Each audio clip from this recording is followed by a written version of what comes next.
Alors, salut les pyjamateux, salut les pyjamateuses. Une vidéo un petit peu spéciale puisque c'est le week-end.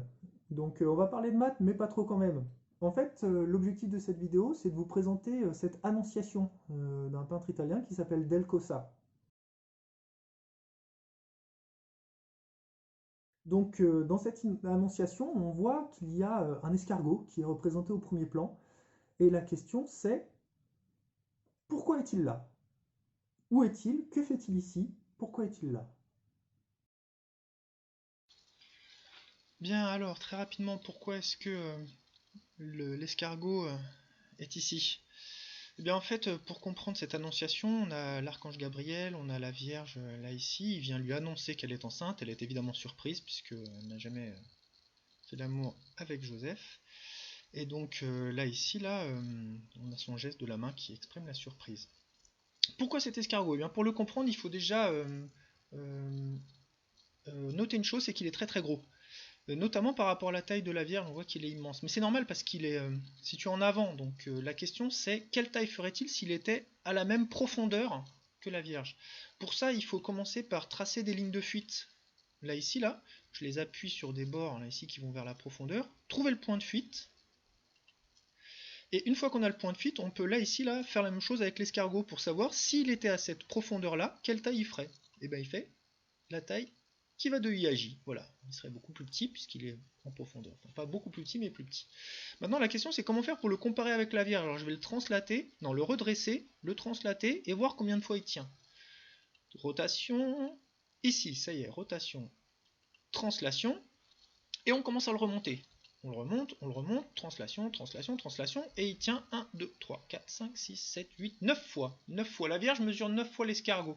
Si la Vierge mesure 1,60 m, ça veut dire que l'escargot est 9 fois plus petit. 1,60 m divisé par 9, ça fait 18 cm. Ça fait un escargot de 18 cm. C'est évidemment beaucoup trop grand. Bien, du coup, question légitime, est-ce que Del Cosa s'est trompé? Est-ce qu'il a fait son escargot trop grand parce qu'il mesure pas bien la perspective? La réponse c'est non, Del Cosa s'est pas trompé. C'est quelqu'un qui maîtrise son art, c'est quelqu'un qui sait faire des perspectives avec point de fuite, il sait réduire les hauteurs, voilà, il maîtrise ça. Du coup, là ici, pourquoi est-ce qu'il a fait ça? Les choses ne sont pas faites au hasard, il y a plein de détails en fait qui sont cachés dans ce tableau. Si vous regardez là-haut, là, hop là, c'est Dieu. Dieu qui envoie une colombe, le Saint-Esprit, vers la Vierge. Il y a d'autres choses qui sont cachées. Là, ici, on a des personnages qui sont au fond, qui regardent.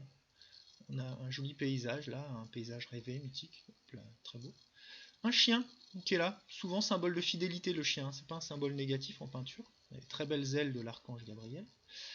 Et là, ici, là, on a notre escargot qui est trop grand.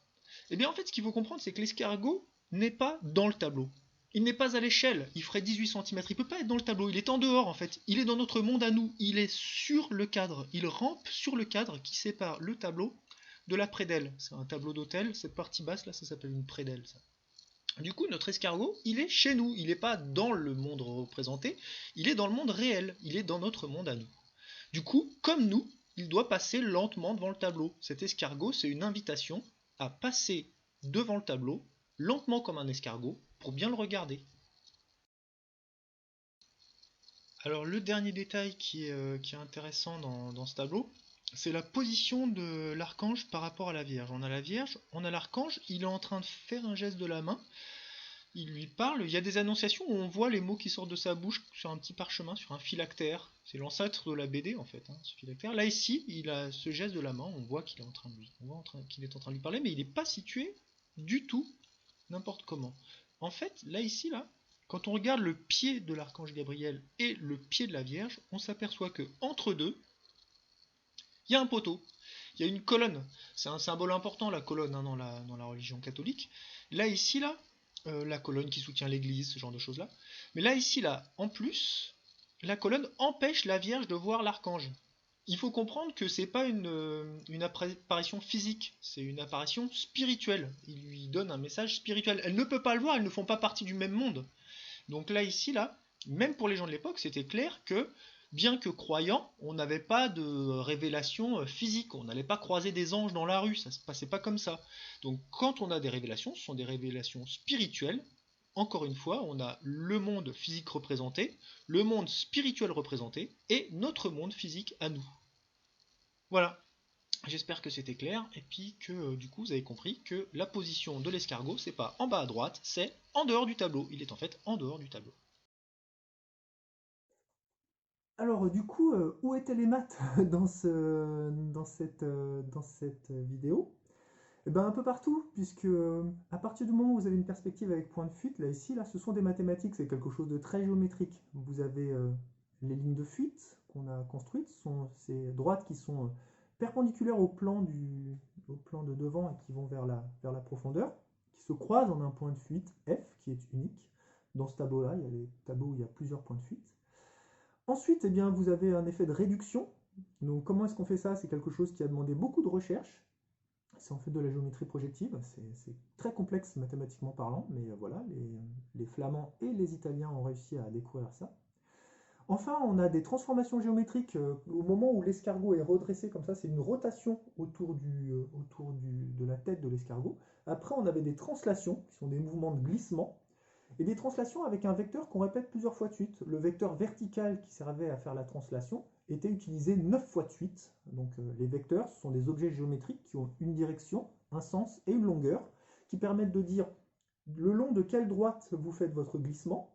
Il y avait d'abord un glissement horizontal, puis après des glissements verticaux. Dans quelle direction on le fait, puisque horizontalement, là ici on allait vers la droite, on aurait pu aller vers la gauche. Verticalement, on va vers le haut. Et une norme ou une longueur, là ici, combien de fois on compte l'escargot? 9 fois, donc j'avais une translation de vecteur 9V pour monter jusqu'à la tête de la Vierge.